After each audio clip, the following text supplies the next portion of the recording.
청취자 여러분, 안녕하세요. 늘 배움을 즐기고 호기심이 넘치는 여러분을 위한 이번 딥다이브에 오신 것을 환영합니다. 네, 안녕하세요. 오늘 다룬 내용이 정말 흥미롭죠. 맞습니다. 일단 숫자 하나 말씀드리고 시작할게요. 19%. 이게 지난 3년 동안 증발해버린 미국 주택 거래량입니다. 고금리에다가 매물 부족까지 겹치면서 시장 전체가 말 그대로 꽁꽁 얼어붙었잖아요. 그렇죠. 업계 사람들에게는 정말 혹독한 겨울이었거든요. 네. 그런데 이 똑같은 3년이라는 시간 동안 오히려 핵심 매매 부문 매출을 16%나 끌어올린 기업이 있습니다. 시장의 중력을 완전히 거스른 거죠. 정말 놀라운 수치입니다. 그래서 오늘 우리가 다룰 자료가 바로 진로의 2025년 4분기 및 연간 실적 발표 컨퍼런스 콜입니다. 청취자 여러분도 집값을 확인하거나 매물을 검색할 때 한 번쯤은 이 앱을 켜보셨을 텐데요. 네, 미국에서는 안 써본 사람을 찾기가 더 힘들 정도죠. 맞아요. 그런데 단순히 집값이나 띄워주던 그 프롭테크 기업이 어쩌다가 20주년을 맞이하면서 미국 부동산 시장 전체를 굴러가게 만드는 거대한 생태계, 그러니까 하나의 운영체제가 되어가고 있는지 오늘 이 실적 발표 자료를 통해서 파헤쳐 보겠습니다. 자, 이 내용을 한번 파헤쳐 볼까요? 좋습니다. 이번 분석의 핵심 미션부터 짚고 넘어가죠. 이 자료는요, 단순히 한 기업이 돈을 얼마나 벌었느냐를 보여주는 게 아닙니다. 부동산 시장이라는 게 굉장히 파편화되어 있고 규제도 심한 곳이거든요. 아, 그렇죠. 동네마다 법도 다르고 복잡하잖아요. 네, 맞습니다. 바로 그 복잡한 시장을 기술이 어떻게 조용히 통합해 나가고 있는지 보여주는 완벽한 사례입니다. 오늘 우리는 이 쏟아지는 재무 수치와 기술 용어들 속에서 시장을 관통하는 가장 중요한 흐름을 짚어볼 겁니다. 너무 기대되네요. 먼저 첫 번째 질문부터 던져볼게요. 요즘 챗 GPT 같은 범용 인공지능 보면 막 코딩도 알아서 하고 논문도 쓰고 세상 모든 문제를 다 해결할 것 같잖아요. 네, AI 열풍이 대단하죠. 그런데 유독 이 부동산 거래만큼은 그런 기술이 단숨에 싹 바꿔버리기 어려운 어떤 성역처럼 느껴진단 말이죠. 저는 이 부동산 거래를 일생에 몇 번 없는 판돈이 엄청나게 큰 고위험 맞선이라고 부르거든요. 고연 맞선이요? 아주 재미있는 표현이네요. 네, 왜냐하면 서로 조건도 맞아야지, 대출 타이밍도 맞아야지, 무엇보다 사람의 감정 에너지가 어마어마하게 소모되잖아요. 그래서 범용 AI가 이 시장을 쉽게 삼키지 못하는 걸까요? 정확히 보셨습니다. 주거용 부동산은 방금 말씀하신 것처럼 지극히 지역적이고 또 규제가 엄청나게 얽혀있는 영역이거든요. 네. 수백 개의 완전히 독립된 지역 시장이 존재하고요. 또 그 안에서 활동하는 면허를 가진 수십만 명의 전문가들이 움직입니다. 그러니까 범용 AI가 몇 초 만에 조건에 맞는 최적의 매물을 띡 하고 찾아줄 수는 있어요. 그쵸. 검색 자체는 쉽죠. 하지만 수개월에 걸쳐서 펼쳐지는 그 불안하고 복잡한 거래의 여정, 인간의 감정적인 기복까지 AI가 끝까지 끌고 갈 수는 없다는 겁니다. 아, 그래서 기술만으로는 안 되는 거군요. 네. 그래서 여기서 흥미로운 점은요. 진로의 경영진의 발언을 보면 이들은 이 복잡한 과정을 기술로 건너뛰려 하거나 혹은 중개인을 시장에서 배제하려고 하지 않았습니다. 그래요? 보통 테크 기업들은 중간 다리를 없애려고 하잖아요. 맞아요. 그런데 진로는 오히려 자신들의 포지션을 거래 전체를 촉진하는 신뢰할 수 있는 파트너로 재정의했습니다. 과거에는 그냥 앱에 들어온 사람들의 연락처를 중개인한테 넘기고 돈을 받는 이른바 리드 장사에 집중했었거든요. 네, 잠재 고객 전화번호 넘겨주는 그런 거요. 그렇죠. 그런데 이제는 구매자, 판매자, 중개인, 그리고 대출 담당자까지 모두가 하나의 파이프라인 안에서 움직일 수 있도록 이 필수적인 워크플로우를 시스템으로 묶는 데 엄청난 투자를 해온 겁니다. 아, 겉으로 보기에는 예전이나 지금이나 똑같이 매물 검색하는 예쁜 앱인데 그 뒤에서는 거래의 모든 과정을 하나로 통제하려고 했다는 거네요? 정확합니다. 여기서 정말 흥미로워지는 부분이 등장합니다. 소비자들은 그냥 앱으로 들어온다고 쳐요. 그런데 결국 현장에서 집문을 열어주고 거래를 성사시키는 건 중개인들이잖아요. 네, 그 전문가들이 핵심이죠. 우리는 진로우를 그냥 소비자용 매물 검색 앱으로만 알았는데 이 생태계를 실질적으로 굴러가게 만드는 전문가용 도구들의 장악력이 대단하더라고요. 맞습니다. 빙산의 일각이라는 표현이 딱 맞아요. 일단 진로 트래픽의 80%가 검색 엔진을 거치지 않고 직접 들어옵니다. B2C 브랜드 파워가 엄청나죠. 직접 치고 들어온다는 거네요. 네. 그런데 수면 아래를 보면 B2B 소프트웨어 자산의 지배력은 훨씬 더 압도적입니다. 데이터에 따르면요, 현재 미국 내에서 이루어지는 모든 주택 투어, 그러니까 집을 보러 가는 그 일정 조율의 90%를 쇼잉타임이라는 플랫폼이 처리하고 있습니다. 잠깐만요. 투어 일정의 90%요? 네, 맞습니다. 그리고 이 쇼잉타임이 진로 소유죠. 여기서 끝이 아닙니다. 전국에서 최고 실적을 내는 부동산 중개팀의 80% 이상이 팔로업 보스라는 CRM 소프트웨어를 매일 사용하고 있습니다. 이것 역시 진로 거고요. 와, 전국 최고팀의 80%가 같은 고객 관리 프로그램을 쓴다고요? 솔직히 이건 거의 독점 아닙니까? 그렇게 볼 수도 있죠. 아니, 소비자에 비해 어떻게 중개인들의 일하는 책상 앞까지 이렇게 깊숙이 파고들었는지 잘 납득이 안 가거든요. 보통 중개인들은 자기 고객 데이터를 남의 플랫폼에 넣는 걸 극도로 꺼리지 않나요? 당연히 꺼리죠. 그런데 왜 이 소프트웨어에 종속될 수밖에 없는지 그 작동 방식을 이해하시면 고개가 끄덕여지실 겁니다. 이 도구들은 단순한 주소록이 아니에요. 그럼요. 일종의 공항 관제탑 역할을 하는 겁니다. 중개인이 아침에 눈을 뜨면 제일 먼저 팔로업 보스를 켭니다. 그럼 거기에는 진로뿐만 아니라 수십 개의 다른 플랫폼에서 들어온 잠재 고객 문의가 실시간으로 쫙 통합되어 들어와 있어요. 아, 다른 사이트에서 온 문의까지 다요? 네, API로 다 연결해 둔 거죠. 그리고 고객이 어떤 집을 보고 싶다고 하면 아까 말씀드린 쇼잉타임을 통해서 수많은 매물의 비밀번호나 집주인 일정, 고객 방문 시간을 한 번의 클릭으로 조율합니다. 와, 진짜 관제탑이네요. 네, 이것을 더 큰 그림과 연결해 보면요. 진로는 이 필수적인 소프트웨어들을 인수하고 발전시키면서 중개인들이 매일 수백 번씩 내려야 하는 자잘한 결정들의 타이밍을 완전히 장악한 겁니다. 워크플로우에서의 이런 작은 개선들이 복합적으로 쌓이면서 결국 중개인은 더 많은 일을 처리하게 되고 소비자는 마찰을 덜 겪게 되는 메커니즘이죠. 아, 듣고 보니까 이거 딱 그거네요. 최고급 레스토랑 주방 시스템이요. 주방 시스템이요? 네, 옛날에는 홀에서 주문받는 직원 다르고 요리사 다르고 재료 준비하는 사람 따로 놀아서 주문 꼬이고 손님들 화나서 나가고 그랬잖아요. 그렇죠. 정신없었죠. 그런데 진로가 주문이 들어오는 순간부터 요리가 손님 테이블에 날아갈 때까지 막힘없이 쫙 돌아가는 통합된 오픈 키친을 만들어버린 거군요. 완벽한 비유입니다.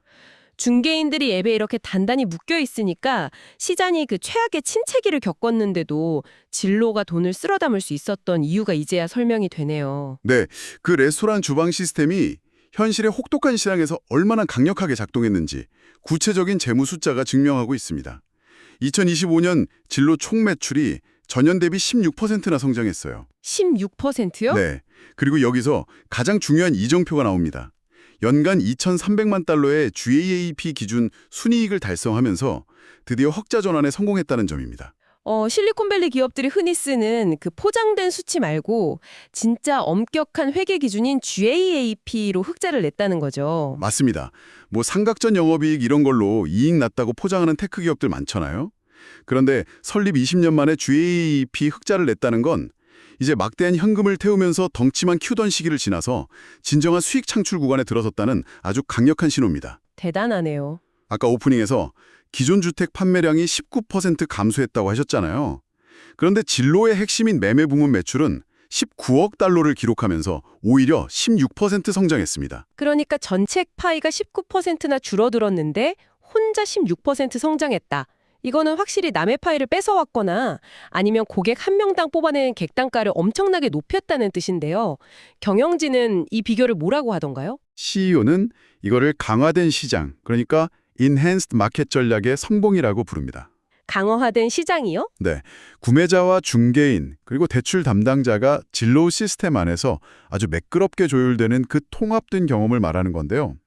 놀라운 건 4분기에 진로에서 일어난 전체 고객 연결의 무려 44%가 바로 이 통합된 경험을 통해서 나왔다는 겁니다. 44%나요? 네, 불과 1년 전만 해도 이 비율이 21%였거든요. 2배 이상 폭발적으로 뛴 거죠. 와, 그렇다면 그 중개인들의 관제탑 시스템이 소비자가 집 살 때 겪는 가장 큰 장벽인 돈 문제, 그러니까 대출까지도 아주 자연스럽게 끌어들였다는 얘기군요. 정확합니다. 제가 실적 자료를 보니까 진로 홈론즈라는 모기지 대출 부문이 무려 53%나 성장했다고 나오더라고요. 네, 엄청난 수치죠. 그런데 솔직히 청취자 여러분을 대신해서 소비자 입장에서 한번 딴지를 걸어보겠습니다. 네, 해보시죠. 기업이 돈 잘 벌고 뭐 중개인들 일하기 편해진 건 알겠어요. 근데 소비자가 실제로 집을 구하면서 체감할 수 있는 그 기술적 변화라는 게 도대체 뭡니까? 어차피 결국 은행 가서 서류 왕창 떼고 까다로운 심사 받는 건 옛날이나 지금이나 똑같지 않나요? 그 부분이 바로 많은 분들이 궁금해하시는 지점인데요. 진로우가 그 마찰을 없애기 위해 도입한 핵심 무기가 있습니다. 바로 바이에이빌리티라는 도구예요. 바이에이빌리티요? 구매 가능성 뭐 이런 뜻인가요? 네, 맞습니다. 현재 무려 360만 명의 사용자가 이 기능에 자신의 정보를 등록해서 쓰고 있어요. 360만 명이요? 어떻게 작동하는 건데요? 과거를 생각해 보세요. 소비자가 밤에 앱을 보다가 너무 마음에 드는 집을 발견합니다. 감정적으로 푹 빠지죠. 그래서 다음날 중개인 만나서 투어까지 다 하고 막상 오퍼를 넣으려고 은행에 갔더니 대출 한도가 안 나와서 좌절하는 경우가 얼마나 많았습니까? 아, 진짜 최악이죠. 허물 켜는 거잖아요. 그렇죠. 그런데 이 도구를 쓰면 집을 보러 가기도 전에 앱 안에서 자신의 금융 정보를 연동해서 현실적으로 내가 얼마짜리 집을 감당할 수 있는지 정확히 계산해 줍니다. 사실상 사전 승인에 가까운 상태를 미리 만들어주는 거예요. 오, 그러면 감정적인 탐색에 푹 빠지기 전에 아주 냉정하게 재정적인 현실부터 팩트 폭행을 해주는 거군요. 하하, 네, 좋은 의미의 팩트 폭행이죠. 소비자 입장에서는 시간 낭비나 감정적인 상처를 피할 수 있고 중개인 입장에서는 살 돈도 없는 허수 고객한테 주말을 낭비하지 않게 되는 겁니다. 확실히 소비자나 중개인 양쪽 다 체감이 크겠네요. 기술적 변화는 여기서 끝이 아닙니다. 아까 말씀드린 그 CRM 소프트웨어랑 AI의 결합도 보셔야 해요. 2025년 한 해 동안 진로 시스템을 통해 중개인들이 고객에게 보낸 AI 기반 스마트 메시지가 700만 개를 넘었습니다. 700만 개요? 그냥 안녕하세요 뭐 이런 자동응답은 아닐 테고요. 당연히 아니죠. 예를 들어 고객이 밤 11시에 특정 매물을 3번 이상 반복해서 보거나 아니면 대출 이자율이 변동돼서 그 고객의 조건에 딱 맞게 됐을 때 AI가 그걸 즉각 포착합니다. 그리고 중개인에게 알림을 띄우면서 최적화된 문구까지 제안해 주는 거예요. 와, 소름 돋네요. 그렇죠. 그러니까 기술이 사람을 대체하는 게 아니라 사람이 가장 중요한 순간에 고객과 밀접하게 조율된 상태를 유지할 수 있도록 뒤에서 완벽한 비서 역할을 해주는 겁니다. 게다가 신규 매물의 3.7%까지 비중이 늘어난 쇼케이스 리스팅이나 곧 전국 출시를 앞둔 진로우 프로 같은 종합 서비스도 생태계 장악력을 엄청나게 높여주고 있죠. 그렇군요. 겉보기에는 기술이 다 알아서 하는 것 같지만 핵심은 인간이 더 인간적인 서비스, 즉 협상이나 감정적 교감에만 집중할 수 있게 잡무를 뒤에서 싹 다 처리해준다는 거네요. 네, 그게 핵심 철학입니다. 자, 지금까지는 집을 사는 사람들을 위한 파이프라인을 쭉 살펴봤습니다. 그런데 애초에 이 파이프라인의 가장 위쪽, 부동산 시장의 거대한 기반이 되는 곳으로 시선을 한번 옮겨보죠. 바로 집을 구하는 거의 모든 사람들의 첫 출발점인 임대 시장입니다. 렌털이요? 아주 중요한 포인트입니다. 저는 임대 시장을 생각하면 동네 야구가 떠오르거든요. 동네하고요? 네, 왜냐하면 누구나 살면서 한 번쯤은 참여하는데 모두가 각자의 룰대로 게임을 하니까 너무 피곤하잖아요. 맞습니다. 임대시장은 진로에게 있어서 가장 폭발적인 성장을 기대할 수 있는 금강이자 여전히 파편화가 아주 심각한 영역입니다. 숫자를 보면요. 4분기 렌탈 부문 매출이 전년 대비 45% 성장했습니다. 특히 다세대 아파트 부분은 무려 63%나 뛰어올랐죠. 63%요? 성장세가 미쳤네요. 네, 2022년 이후 진로우의 렌탈 매출 연평균 성장률이 32%에 달합니다. 이게 얼마나 대단한 거냐면 같은 기간 미국 임대 광고 시장 전체 성장률이 14%였거든요. 아, 시장 크는 것보다 2배 넘게 성장한 거네요. 네, 단순히 시장이 좋아져서 돈을 번 게 아니라 경쟁자들의 파이를 아주 무서운 속도로 집어삼키고 있다는 뜻입니다.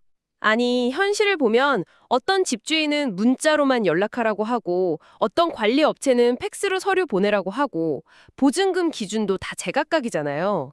세입자 입장에서는 집 하나 구할 때마다 룰이 매번 바뀌어서 정말 스트레스인데 진로우가 이 복잡한 난장판에 어떻게 질서를 부여했길래 이런 압도적인 성장이 가능했던 겁니까? 진로우는 이 시장의 포괄적인 양면 마켓플레이스를 구축했습니다. 한마디로 거래를 현대화한 거죠. 월 평균 3,100만 명의 방문자와 250만 개의 활성 임대 매물을 바탕으로 양쪽이 겪는 진짜 고충을 해결해줬습니다. 구체적으로 어떻게 해결했나요? 세입자에게는요, 그냥 하나의 앱에서 매물 찾고 표준화된 신청서 내고 전자서명으로 계약 맺고 심지어 매월 월세 결제까지 한 번에 끝낼 수 있게 해줬습니다. 완벽한 투명성과 효율성을 준 거죠. 진짜 편하겠네요. 그럼 집주인 쪽은요? 반대로 부동산 관리자나 집주인에게는 양질의 세입자를 더 빨리 매칭시켜서 공실률을 극적으로 낮춰줬습니다. 최고의 마케팅 투자 수익률을 안겨준 거죠. 그 결과 진로우의 임대매물 시장 점유율이 54%에서 63%로 단숨에 뛰었고요. 머지않아 렌탈 부문에서만 10억 달러 매출을 낼 수 있는 궤도에 올랐습니다. 세입자와 집주인 양쪽에 가장 가려운 곳을 긁어주니까 시장 장악은 시간 문제였겠네요. 그렇죠. 그런데 여기서 짚고 넘어갈 게 있습니다. 이렇게 하나의 플랫폼이 시장의 규칙을 다 정하고 지배력을 막 높여가다 보면 필연적으로 파음이 생기기 마련이잖아요. 네, 불가피한 측면이 있죠. 최근 뉴스 헤드라인 보니까 부동산 업계 수수료 구조나 독점 규제 관련해서 진로우도 법적 사안들에 꽤 시끄럽게 얽혀 있던데요. 이 거침없는 성장세에 브레이크가 걸릴 위험은 없는지, 경영진은 이 상황을 어떻게 보고 있습니까? 저희는 중립적인 입장에서 그들의 시각만 전달해드리면 좋겠습니다. 네, 아주 중요한 질문입니다. 컨퍼런스 콜에서 CEO는 이 부분에 대해 명확한 입장을 밝혔습니다. 최근의 법적 사안들이 회사의 재무 상태나 장기적인 전략 방향에 중대한 영향을 미치지는 않을 것이라고 단언했죠. 아, 자신감이 있네요. 네, 외부의 법정 다툼이나 시장 혼란에 흔들리기보다는 그저 소비자들이 더 투명하게 집을 거래할 수 있게 돕고 파트너인 업계 전문가들에게 더 강력한 워크플로우 도구를 제공하는 본연의 비즈니스에만 집중하겠다는 겁니다. 경영진의 톤을 종합해보면 이런 규제 이슈가 단기적인 노이즈는 될 수 있지만 산업 전체가 디지털화되고 통합되는 거대한 기술적 흐름 자체를 막을 수는 없다는 입장입니다. 결국 주변이 아무리 시끄러워도 우리 갈 길 가겠다. 자신들이 깔아놓은 레일 위를 계속 달리겠다는 의지로 들리네요. 맞습니다. 자, 청취자 여러분. 그래서 이 모든 것이 무엇을 의미할까요? 오늘 우리가 살펴본 진로의 실적 발표는 단순한 숫자들의 나열이 아니었습니다. 지난 20년간 이들이 보여준 진화는 단 하나의 철학으로 요약됩니다. 바로 통합이 결과를 개선한다. 네, 정말 완벽한 요약이네요. 그들은 시장에 박살나는 최악의 빙하기 속에서도 매물 검색부터 대출 승인, 전문가 일정 조율, 그리고 임대계약까지 모든 과정에 마찰을 줄이고 매끄럽게 연결함으로써 지속가능한 성장을 증명해냈습니다. 진로우의 이번 성과는 부동산 산업의 패러다임이 완전히 다음 단계로 넘어갔음을 보여주는 결정적 증거입니다. 지난 20년의 승자가 데이터를 독점하고 정부의 비대칭성을 깬 플랫폼이었다면 앞으로의 10년은 소비자와 전문가 양측의 워크플로우를 가장 깊숙이 지배하고 조율하는 자가 시장을 통째로 가져갈 것이라는 점을 숫자로 입증한 셈이죠. 맞습니다. 보이지 않는 백엔드의 거대한 톱니바퀴들이 완벽하게 맞물려 돌아가는 시대가 온 겁니다. 그런데 전문가님, 네. 오늘 진로우가 만들어낸 이 매끄러운 통합 시스템 이야기를 쭉 듣다 보니까 솔직히 제 머릿속에 한 가지 조금 섬뜩한 생각이 듭니다. 섬뜩한 생각이요? 어떤 거죠? 기술이 우리가 겪는 모든 마찰을 줄여주고 그 귀찮은 서류 작업이나 감정적인 피로를 덜어주는 거 의심할 여지 없이 대단한 혁신이죠. 그렇죠. 누구나 편한 걸 원하니까요. 하지만 청취자 여러분, 한번 생각해 보세요. 우리가 집을 구하고 거액의 빚을 내고 계약서에 사인하는 그 복잡하고 짜증났던 과정 속에 존재했던 수많은 마찰이라는 게 어쩌면 일생일대의 가장 크고 위험한 재정적 결정을 내리기 전에 우리 스스로에게 한 번 더 깊이 생각할 시간을 벌어주던 최소한의 과속 방지턱 역할을 했던 것은 아닐까요? 마찰이 오히려 안전장치였을 수 있다. 네, 바로 그겁니다. 하나의 거대한 플랫폼이 감정적인 집 탐색부터 복잡한 금융거래 뼈대까지 모든 것을 통제하고 너무나도 쉽게 만들어버릴 때 우리는 과연 이 편리함의 대가로 무엇을 내어주고 있는 걸까요? 묵직한 질문이네요. 플랫폼에 떠넘기고 있는 건 아닌지. 청취자님, 오늘 밤 이 질문을 한번 곰곰이 생각해 보시기 바랍니다. 지금까지 이번 딥다이브였습니다. 함께 해주셔서 감사합니다. 감사합니다.